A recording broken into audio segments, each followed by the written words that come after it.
বন্ধুরা, good morning. আমি সঙ্গীতা। আমার নতুন একটা ব্লগে তোমাদেরকে অনেক অনেক ওয়েলকাম আর ভালোবাসা। কেমন আছো তোমরা সবাই? আশা করছি ভালো আছো আর সুস্থ আছো। আমরাও না বেশ ভালো আছি। আর আজকের দিনটি হচ্ছে সোমবার। ঘড়িতে এখন বাজে সকাল ওই 7টা নাগাদ। তোমাদেরকে সাথে নিয়ে আজকে ব্লগটা এখান থেকেই শুরু করছি। আই হোপ ব্লগটা তোমাদের একটু হলেও ভালো লাগবে। এদিকে স্নান করে চাটা বসিয়ে দিয়েছি। আজকে যেহেতু সোমবার, আমার পুজো দেওয়ার ব্যাপার নেই, হাজবেন্ডই দেবে। আর ওইদিকে চায়ের কৌটোটা নামাতে গিয়ে দেখলাম ওই দিকের যে লাইটগুলো রয়েছে না, পুরোটাই ডবল সাইড টেপ দিয়ে আমি লাগিয়েছিলাম। তবে কি জানো তো, ওটা একদমই সিকিউর না। বারবার করে আঠাটা থেকে খুলে আসছে লাইটগুলো। ডবল সাইডের টেপের আঠা থাকলেও কিন্তু সেই আঠাটা না খুব একটা ভালো হয় না। তাই হাজবেন্ডকে বলেছি ওই চায়না যেই পেরেকগুলো হয় না, সাদা সাদা অ্যাঙ্গেল দেওয়া, ওই পেরেক দিয়ে এগুলোকে ভালো করে সিকিউর করে দিতে হবে। আসলে রান্নাঘরটা না খুব শখ করে সাজিয়েছি তো, আর অনেকটা চিন্তা ভাবনা করে অনেক দিন সময় নিয়েই রান্নাঘরটা সাজানোর চেষ্টা করেছি। তবে কিছু কিছু জায়গায় যদি একটু প্রবলেম হয়, সেক্ষেত্রে কিন্তু মনটাও খুব খারাপ হয়ে যায়। এই যে আজকে সারা দিন যতবার রান্নাবান্না করেছি, লাইটটা আমাকে ভীষণভাবে ডিস্টার্ব করেছে। তবে ওই যে বললাম, এখন ওই চায়না পেরেক আমার হাজব্যান্ড কিনে এনে ওটা বললো লাগিয়ে দিলে কোনো রকমেরই প্রবলেম হবে না। কারণ কি বলতো, যেহেতু রান্নাঘর তেল কাস্টে হবেই, আর রান্নার তেল ছিটে তো এদিক ওদিক যাবে, সেক্ষেত্রে না লাইটের যে আঠাটা থাকে ডবল সাইড টেপের, ওই আঠাটাই নষ্ট হয়ে যাবে। যার জন্য ওই রকমই একটা ব্যবস্থা করলাম। তো যাই হোক, কথা বলতে বলতে আমি কিন্তু ওদিকে চাটা করে নিয়েছি, সাথে তোজোর আর দুষ্টুর হরলিক্সটাও করে দিয়েছি। আর তারপরে তোজো আজকে ডিমান্ড করেছে যে কচুরি নিয়ে যাবে, মানে প্রতি সোমবার মানেই ও কিন্তু কচুরি নিয়ে যাবে, ওর একটা এরকমই ডিমান্ড। আর আজকে ওকে না কর্নফ্লেক্স দিলাম না, কারণ কি জানো তো, কালকে রাত্রিবেলা মানে চিকেন টিকেন খাওয়া হয়েছে, সেক্ষেত্রে যা গরম পড়েছে, আমাদের খাওয়ার ডাইজেস্ট হতে একটু সমস্যা হচ্ছে। যার জন্য কিন্তু প্রতিটা মানুষেরই আমাদের বাড়িতে পেটের কম বেশি সমস্যা দেখা দিচ্ছে। যার জন্য আজকে তো কর্নফ্লেক্স দিলাম না, কারণ কর্নফ্লেক্স দিতে হলে তো ওকে দুধ দিতে হতো। সে কারণে কর্নফ্লেক্সটা স্কিপ করে শুধু হরলিক্সটা দিয়ে দিয়েছি, যেটা জল দিয়েই করি। আর ওকে টিফিন গুছিয়ে দিয়েছি। ও কিন্তু ওর পাপার সাথে বেরিয়ে গেছে স্কুলে। আর এদিকে আমি এখন ঘরবাড়ি পরিষ্কার করে নিচ্ছি। আমাকে আগের দিনের ব্লগে পূজা মণ্ডলদি কমেন্ট করেছে, দিদি লিখেছে খুব সুন্দর হয়েছে, কিন্তু কি বলতো, কাউন্টার টপটা যতটা জিনিস রাখবে ততটাই তোমার ক্লিন করতে প্রবলেম হবে, কারণ রান্নাঘরে তেল ধরে যায় খুব তাড়াতাড়ি। হ্যাঁ গো, তুমি তো কথাটা একদমই ঠিক বলেছো। কিন্তু কি জানো তো, ওই কিছু কিছু শখ পূরণ করতে গেলে আমাদের খাটনিটাও একটু বেশি করতেই হয়। আর রান্নাঘরের কাউন্টার টপটা অনেক দিন ধরেই আমার গাছানোর ইচ্ছে ছিল। যেহেতু কি বলতো, আমি কখনোই আমার পছন্দ মতন রান্নাঘরটাকে তৈরি করতে পারিনি, বা এর ইন ফিউচার হয়তো পারবো না। তার জন্য যতটা মডিফাই আমি আমার মতন করে করতে পারি, সেটাই করার চেষ্টা করেছি। আর আমি মনে করি, আমি যদি পরিষ্কার পরিচ্ছন্নভাবে ঘরবাড়ি রাখতে পারি, সেটা হয়তো আমার কাছে অনেকটাই দিন পরিষ্কার পরিচ্ছন্ন থাকবে, আর আমাকে অনেকটা শান্তি দেবে। আসলে পরিপাটি ঘরবাড়ির নেশা কিন্তু আমার প্রচণ্ড, তাই ঘরবাড়ি ডিপ ক্লিনিং থেকে রান্নাঘর ডিপ ক্লিনিং সবসময় কিন্তু আমি করে নেওয়ার চেষ্টা করি। এছাড়া কি বলতো, আমি কিন্তু রান্নাঘরটাকে প্রতিদিন তো রান্নার পরে পরিষ্কার করি, তার সাথে করে কিন্তু আমি মাসে 2বার হলেও ডিপ ক্লিনিং করার চেষ্টা করি রান্নাঘরটাকে। সেক্ষেত্রে এখন ডিপ ক্লিনিংয়ের কাজটা সপ্তাহে 2বার থেকে হয়তো 3বার যদি করতে হয়, তাতেও আমার কোনো কষ্ট থাকবে না। কারণ শখের জিনিস পূরণ করাটা কিন্তু অনেকটাই আনন্দের, তবে সেই শখটাকে মেনটেন করে রাখাটাও কিন্তু আমাদের কাছে অনেকটাই দায়িত্বের। তাই জন্য কিন্তু কষ্টটা আমাদের করতেই হবে সংসারকে সুন্দরভাবে রাখতে গেলে, অথবা সংসারের ঘর বাড়ি থেকে শুরু করে রান্নাঘর সমস্তটাই। তো যাই হোক, কথা বলতে বলতে ঘরের বিছানাটাকে তুলে নিয়েছি, আর এদিকে দেখো বাথরুমে চলে এসেছি। আসলে আজকে স্নানের সময় না জামা কাপড় কাচিনি, কারণ আজকে আবার হাজবেন্ডের অফ ডে ছিল। যার জন্য ওর অফিসের জামা কাপড় প্লাস রেগুলার যে জামা কাপড়গুলো থাকে সেগুলো, আর তার সাথে তোজোরও যে খেলার ড্রেস থাকে, যেহেতু ও শনি রবিবার খেলতে যায়, আর শনি রবিবার আমি তো ওর জামা কাপড় কাচতে পারি না, সেই কারণে কিন্তু ওর খেলার ড্রেসটা আমি এরকম সোমবার করেই কেচে নিই। আর ওইদিকে সমস্ত জামা কাপড় ভালো করে কেচে নিয়েছি। স্নানের সময় কাচিনি, কারণ এত জামা কাপড় তো ভিজিয়ে রাখতে সময় লাগে, যার জন্য সমস্ত কাজকর্ম করে নিয়েছি। মানে তোজোকে গুছিয়ে স্কুলে পাঠিয়ে দিয়েছি, ঘর গুছিয়ে নিয়েছি, আর এখন ওইদিকে 1 গামলা জামা কাপড় কেচে নিয়েছি, আর সেগুলোকে এখন সুন্দর করে মেলে দিচ্ছি। আমাকে টুম্পা বানেশ্বর কমেন্ট করেছে, দিদি লিখেছে খুব ভালো লাগলো ভিডিওটার সাথে তোমার রান্নাঘরের নতুন লুকটাও। অনেকদিন পরে তোমার ভিডিও দেখলাম, ছেলে মেয়ের পরীক্ষা চলছিল তাই কোনো রকমই সময় পাইনি। থ্যাংক ইউ সো মাচ দিদি, তুমি তোমার কাজ সেরে যে তুমি আমার ভিডিওটা দেখছো, তোমার ছেলে মেয়েকে পরীক্ষা মানে তৈরি করে তারপর যে তুমি আমার ভিডিওটা দেখছো, এর জন্য তোমাদেরকে অনেক অনেক ধন্যবাদ। তোমরা প্রতি মুহূর্তে আমাকে এইভাবেই সাপোর্ট করো, এটাই আশা করবো তোমাদের থেকে। আর মিতালি দি আমাকে কমেন্ট করেছে, দিদি লিখেছে খুব ভালো লাগলো তোমার রান্নাঘরের নতুন সাজ, দারুণ হয়েছে, খুব ভালো থেকো, ভালোবাসা নিও, তুমিও খুব ভালো থেকো দিদি। আর এদিকে দেখো আমার দুদিন ধরে এত কাজকর্ম ছিল যার জন্য ড্রেসিং টেবিলটাকে আর আমি কিন্তু পরিষ্কার করতে পারিনি। আর এই যে র্যাকগুলো কিনেছি, একটা র্যাক কিন্তু আমি ড্রেসিং টেবিলেও লাগিয়েছি, আর দুটো রান্নাঘরে, একটা হচ্ছে টয়লেটে লাগিয়ে দিয়েছি। আর এদিকে দুষ্টু এসে, দুষ্টুকে বললাম যে তুই যখন আজকে স্কুলে যাসনি আমার এই কাজটুকু একটু করে দে, তাই ও কিন্তু ড্রেসিং টেবিলটাকে সুন্দরভাবে অর্গানাইজ করে দিচ্ছে। আসলে কি বলতো, ঘর বাড়ি পুরো লন্ডভন্ড হয়ে গেছে তো, যার জন্য সমস্ত আমি গুছিয়ে উঠতে পারিনি। পুরো একটা দিন লেগেছে আমার ওই আলমারিটা এই ঘর থেকে ওই ঘরে নিয়ে গিয়ে সমস্ত কিছু গুছগাছ করতে। তারপরে প্রায় একদিন বলবো না, দুদিনের কাছাকাছি রান্নাঘরটাকে পরিষ্কার করে রান্নাঘরটাকে নতুন লুক দিতে, যার জন্য এই ড্রেসিং টেবিলটা একদমই আমার কাছ থেকে স্কিপ হয়ে গেছে, যেটা আমি একদমই সময় পাইনি করার। তার মধ্যে তো তোজোর খেলা রয়েছে, ওর পড়াশুনো রয়েছে, আর কি জানো তো, তোজো যতটা না পড়ে তার থেকে বেশি বলতে পারো আমিই পড়ি। ওকে নোটস লিখিয়ে দেওয়া থেকে শুরু করে সমস্ত কিছুটা আমাকেই দেখতে হয়। যদিও বা ওর টিচার আছে, টিচার তো আছেই, কিন্তু কি জানো তো, যতক্ষণ না মা যদি ধরে না দেখতে পারে ছেলে মেয়ের পড়াশুনো, ততক্ষণ একটা মনের দিকে কেমন যেন খামতি থাকে।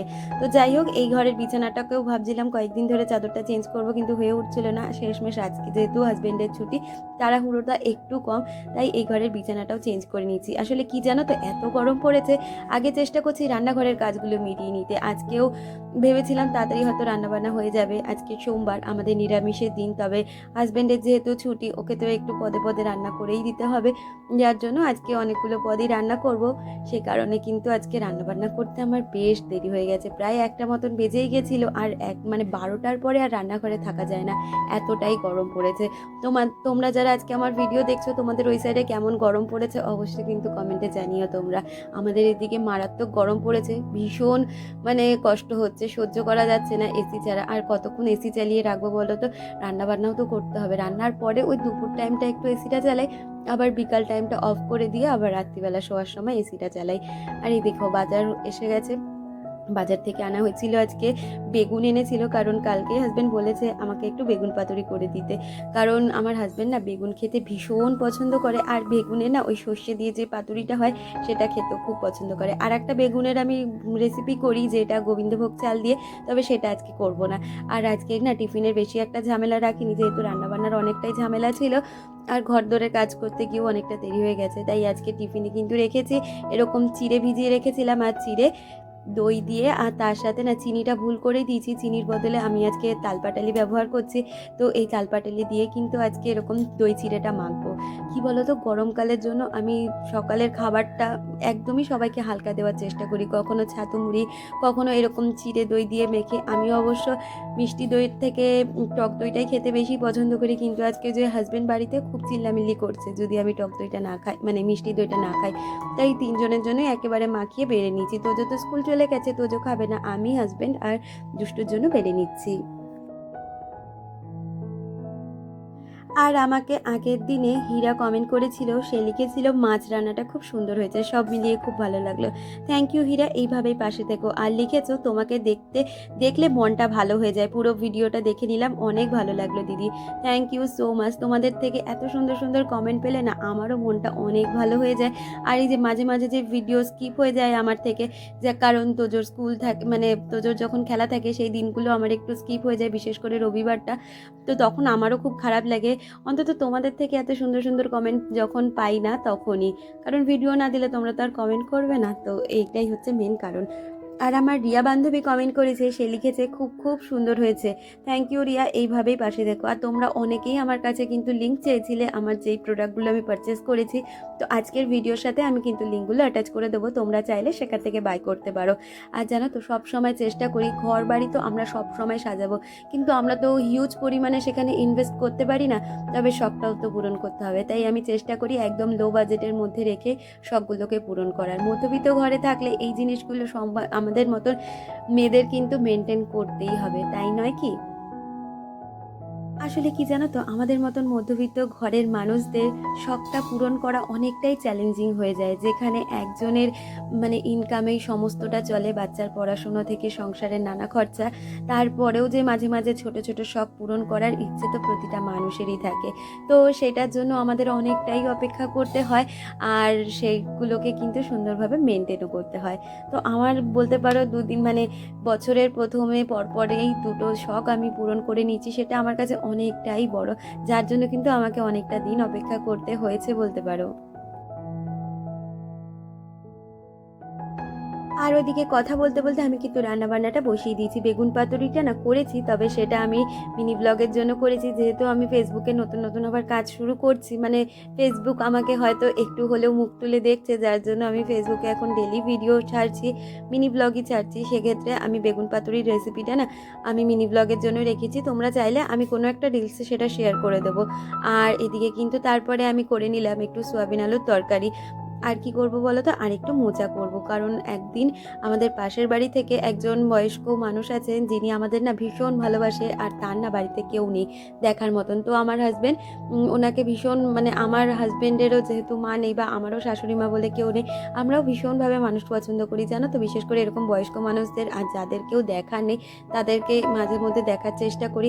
তাই জন্য উনিও আমাদেরকে ভীষণ ভালোবাসে। ওনার কাছে একটা মোচা হয়েছিল, সেই মোচাটা আবার আমাকে দিয়ে গেছিল, এর আগে একদিন দিয়েছিল তোমাদের জানিয়েছিলাম, আবার একটা কিছুদিন আগে দিয়ে গেছিল। তো কিছুদিন ধরে এত তাড়াহুড়োর মধ্যে রান্নাবান্না করেছি, বা মানে রান্নাবান্না বলতে শুধু ডাল সিদ্ধ আলু সিদ্ধ করেই কাটিয়েছি, যার জন্য মোচা রান্নাটা করতেই পারিনি।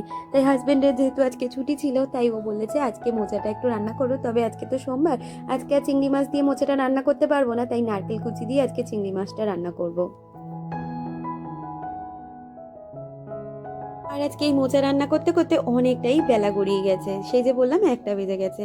আমাকে অনুভবাদি কমেন্ট করেছিল, দিদি লিখেছে খুব সুন্দর হয়েছে দিদি রান্নার ঘরটা, আবারও ঠাকুর ঘরটা গুছিয়ে নিও। হ্যাঁ গো, এবার ঠাকুর ঘরটা গুছানোর চিন্তা আছে, কিন্তু কি জানো তো, মানে ঠাকুর ঘরটা ওখানে আমাদের থাকবে না, আমরা ঠাকুরের জন্য একটা সিংহাসন কিনবো, এখন যে ট্রেন্ডি সিংহাসনগুলো বেরিয়েছে, কারণ আমাদের যখন বাড়িঘরে হাত দেবো সেক্ষেত্রে কিন্তু আমাদের ওই জায়গাটা দিয়ে সিঁড়ি উঠবে।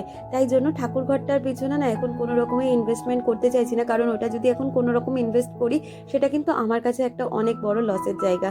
কারণ রান্নাঘরটা এই মুহূর্তে আমি কোনোভাবেই মডিফাই করব না, ওটা মডিফাই করতে এখনও আমার কাছে 5-7 বছর তো সময় লাগবে, তাই রান্নাঘরটাকে আমি মডিফাই করে নিয়েছি। আর আমাকে সায়ো বলে একজন কমেন্ট করেছে, সে লিখেছে দারুণ লাগলো কিচেনটা, খুব সুন্দর হয়েছে, গ্লাস কন্টেনারগুলো লিঙ্ক দিও। নিশ্চয়ই আজকে আমি লিঙ্কগুলো সবার কাছে শেয়ার করে দেবো, তোমরা অনেকেই লিঙ্ক চেয়েছো। আর টুম্পা আমাকে কমেন্ট করেছে, টুম্পা দাস, সে লিখেছে দারুণ হয়েছে দিদি কিচেনটা, থ্যাংক ইউ টুম্পা, এইভাবেই পাশে থেকো। আর পায়েল লিখেছে কিচেনটা মেকওভার নাইস হয়েছে, থ্যাংক ইউ পায়েল, এইভাবেই পাশে থেকো। আর সুলাতা কমেন্ট করেছে, সুলাতা লিখেছে দারুণ লাগছে কিচেনটা দিদিভাই, আমার খুব ইচ্ছে জানো তো আমার ছোট্ট কিচেনটাকে একটু ভালো লুক দেবার, নিশ্চয়ই দাও। সবারই দেখো আমাদের মতন মেয়েদের কিচেন নিয়ে একটা কিছু আশা থাকে, একটা শখ থাকে, তো আমরা যদি কিচেনটাকে একটু মাঝে মধ্যে মডিফাই করতে পারি সেক্ষেত্রে আমাদের মেন্টালিটিটাও অনেক ভালো হয়ে যায়। আর এখানে আমরা মেয়েরা তো অনেকটা সময় কাটাই, তো যেখানে আমরা সময়টা বেশিক্ষণ কাটাই সেই জায়গাটা যদি চারিদিকটা দেখতে সুন্দর হয় আমাদের সবারই ভালো লাগে। আর আমাকে মধুরিমা কমেন্ট করেছে, সে লিখেছে খুব সুন্দর হয়েছে কিচেন মেকওভার, লিঙ্কগুলো দিও, নিশ্চয়ই দেবো। আর আমাকে রিফা কমেন্ট করেছে, যেটা কিনা নাজিরা, তো সে লিখেছে দি ভাই দারুণ লেগেছে, লিঙ্ক দিও, রান্নাঘরটা দারুণ হয়েছে, এখন পরিষ্কার লাগছে। হ্যাঁ গো। আর হাউসওয়াইফ অফ ঝুমা চ্যানেল থেকে ঝুমা লিখেছে খুব সুন্দর হয়েছে, থ্যাংক ইউ গো। আজকে আর কারোর কমেন্ট পড়তে পারলাম না, কারণ ভিডিওটা শেষের পথে, দেখা হচ্ছে পরবর্তী ভিডিওতে।